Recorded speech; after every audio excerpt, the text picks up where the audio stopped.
Hello and welcome to the Week 1 recap of the NFFL. I thought Week 1 went very well for the league. I had a lot of fun this weekend with all of the games, chatting with some friends on Monday Night Football in the Game Center, Logan, Height, and some others, Dan as well. So I was pretty happy with Week 1. So I'm going to give you a little recap of a couple of pretty big trades that went down this week. I hadn't had a chance to do that earlier this week, and I figured just cover in the recap. Um, the first trade where Chris sent Colston, Charles, and Holmes over to Twin City Tundra to get Fitzgerald, Zach Miller, and Spiller. If this was a real life trade, I think it'd be pretty even, but this is not real life, this is fantasy life. Not sure how much of an impact Spiller's going to have this year, even though he's got all the tools, very good back, but not sure he's going to make a huge impact. And basically in this trade, I think that Chris really overpaid to get Fitzgerald, and I think Twin City Tundra made out pretty well in this deal. So the other big trade is between Ninja Turtles and Fuck Sundays, where Andrew got Ryan Matthews, Vincent Jackson, Devery Henderson, and some douchebag kicker, and Dan got Arian Nation Foster, Muhammad Massaquoi, who Wes will point out to you went to Independence High School in Charlotte, North Carolina, same high school as Mr. Broom, and also T.O. That's a pretty even trade, I thought. I think this trade is really going to help Andrew in the future come playoff time if he can make the playoffs, if Vincent Jackson gets traded or signs. Otherwise, obviously, he didn't do too well in this trade. And Dan got some receivers that he really desperately needed. So it was a pretty good trade for both teams, I thought. In a recap, Week 1. First match had a matchup of brothers. Yours truly against the Oracle, Chris Laginus, and pretty much routed him, and it was never even a contest. Damn near broke the record for most points in a single game, but the Ravens let me down 13 points. Come on, guys, you can do that. The team was led by Chris Johnson and Jay Cutler. Had 9 TDs total from my team. So it's a pretty solid day for me. For Chris, he hates Hartley now, and Best scored twice for the Lions. So even though Stafford goes down, there's a little optimism there in Detroit still. And this prediction, the commissioner was correct. And next up, we have Fear of Heights and Team Hasselhoff. Heights wins a squeaker by 0.3 points. Had big games from Forte and Mendenhall. His receivers were god-awful. He still almost had 100 points. Matt had a humongous game from Akeem Nicks. It just wasn't going to be enough when Sims Walker can't even get a catch. So came right down to the wire in the last game, last drive, right at the end. If Rivers scores a touchdown, Height loses.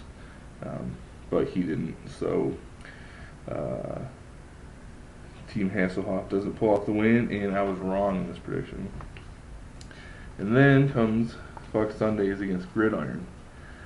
And Arian Foster, just acquired in the trade, goes off at 40-plus points and just absolutely destroys the Colts. So that trade really did propel Dan to a victory here. And according to the chat, I was told that I can eat a bowl of dicks for my awful projection. So right here, I got my bowl of dicks here, Dan. I'm eating my words on that one. For Gridiron, Peyton Manning was awesome, and I said in the preseason draft analyses that Peyton was about all Bill had, and I was pretty much spot on in the first week. So, second round pick and obvious bust, Jonathan Stewart got 12 yards rushing for Bill Pierce. And despite that, I thought Gridiron would win, and once again, I was wrong in my pick. Turf Toes versus Weapon X. I picked Weapon X to win this match.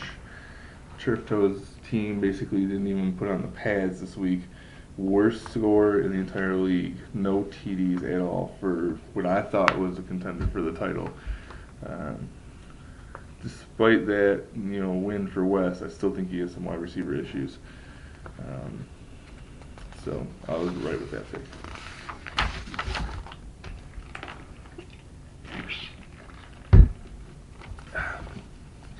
Ninja Turtles versus Motor City Freshness. And Ninja Turtles had some pretty strong plays from Romo, Jennings, and the Giants D. Everyone else was kind of meh.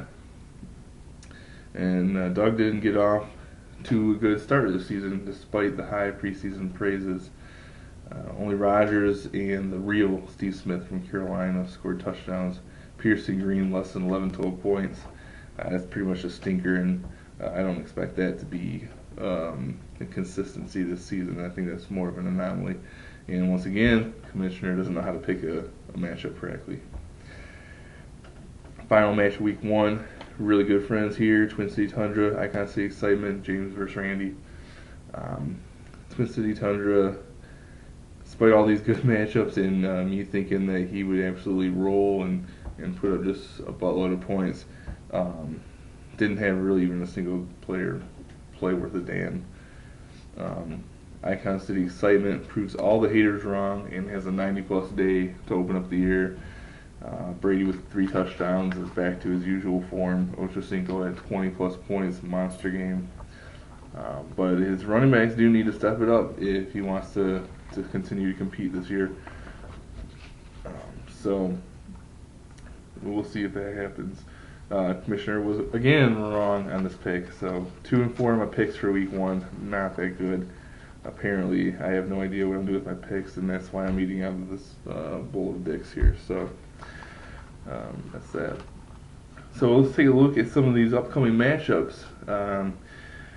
First up, we have TD Nation against Team Hasselhoff. Number 1 power ranking team and best team in the league thus far. Yours truly, Touchdown Nation, versus Team Hasselhoff, trying to get back on track with that just heartbreaking loss. For Hasselhoff, I think Rivers is going to have a field day, but Benson's going to be held in check. And who's going to replace Ryan Grant? Bad news already for Matt Cameron, where Ryan Grant is lost for the entire year. So that's a pretty huge blow. Indy New York Giants game with Wayne, Steve Smith, all those dudes going for the wide receivers. Or not Steve Smith, I'm sorry, Akeem Nicks. That's gonna be a game to watch for Matt Cameron. If he gets some points out of that game, then he might have a chance.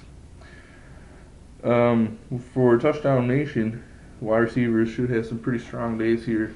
Roddy White going against Zona, Miles Austin against Chicago. Chris Johnson's matchup proves the guy is a beast. Not particularly excited about the quarterback matchups, but I don't think it's going to matter. I think I'm still going to put up 100-plus points and have the victory. And next up we have Fuck Sundays against Spear Heights, 2 1-0 teams squaring off. I don't really think either team has particularly great matchups, so I'm just going to go whichever team I think is actually better right now. I think Dan clearly has the better running backs at this point, and Height has the better receivers. I do think the Height overall has a better team, and I think that's going to show this week, and Dan is going to have his first loss of the year. And squaring off in the third match in the Lombardi division, it's going to be Bill against Chris, former neighbors, both teams at 0-1, wanting to get back on track here. For Bill, Peyton Manning's going to be awesome, he always is. And Vernon Davis going up against Saints, going to have some good days. For Chris, he has Matt Ryan against Arizona, Frank Gore going up against the Saints, and a solid receiving core despite no awesome matchups. pretty sure here that Chris is gonna make up for that week 1 loss and go to 1-1, and the reigning Lombardi champion is gonna fall to 0-2. It's gonna be a tough start for Mr. Pierce there. Going on to the other division, we have the Battle of the X's, Weapon X versus Icon City Excitement. Both teams sitting at 1-0 and pretty happy at this point of their teams. So both teams have quarterbacks that I feel are matchup proof with Breeze and Brady. So those will most likely end up being a wash. ICX doesn't have any other particularly great matchups, I don't think. Whereas Wes has McCoy against the Lions, who are terrible, and Gates against the Jaguars, who are almost as terrible. I think there's better matchups for Wes, and I think he's going to pull this one out. And that takes us to Turf Toes and Ninja Turtles, 2 preseason top-tier teams. I think Logan's going to have some pretty good games here out of D'Angelo and Deshaun. He's not sure if Cobb's going to be playing against the Lions, and I think that's going to be an interesting thing to follow this week. Because if he plays, I mean, even with a concussion, Woody's going to throw for 3 touchdowns against Detroit. Detroit's terrible. They're going to give up 42 points to Jefferson High School. So, if he plays, he's going to have a good day. For Andrew, we got Romo against the Bears, Steven Jackson against Oakland, Matthews against Jacksonville, Floyd against Jacksonville, Selleck against Detroit. He's got a lot of good matchups and a strong team as it is. And the team I thought was the best team to start the year, I think it's going to be an 0-2 start for Logan. He's going to be really frustrated at his start. And finally, we have 2 0-1 teams in Doug and James. And both of their quarterbacks I also think are matchup proof with Aaron Rodgers and Matt Schaub. And they both have running backs that I think are matchup proof in AP and MJD. I think those guys all will compete regardless. And for Doug, the real Steve Smith against Tampa Bay and Bo against Cleveland are pretty solid. For James, he has Jamal Charles against Cleveland and Nane against Jacksonville. I think it'll be a pretty close game, some good scores, but I think James is going to pull this one out and get to 1-1. And so that'll do it for our previews and recap for week 1. I hope you enjoy this. And obviously you're watching this, so height, just to let you know, I did actually survive the dentist. I didn't die while I was in the dentist chair, despite my extreme fear of the dentist. However, the numbness did wear off halfway through my cavities being filled, and so I could feel the drill destroying my teeth, and that wasn't too pleasurable. So, but I survived. So I hope everyone has a great week too. Everyone that is, except for Matt Cameron, I hope you get destroyed by me, much like I just got destroyed in the NFL pick'ems at work. So that'll do it for this week. Thanks a lot.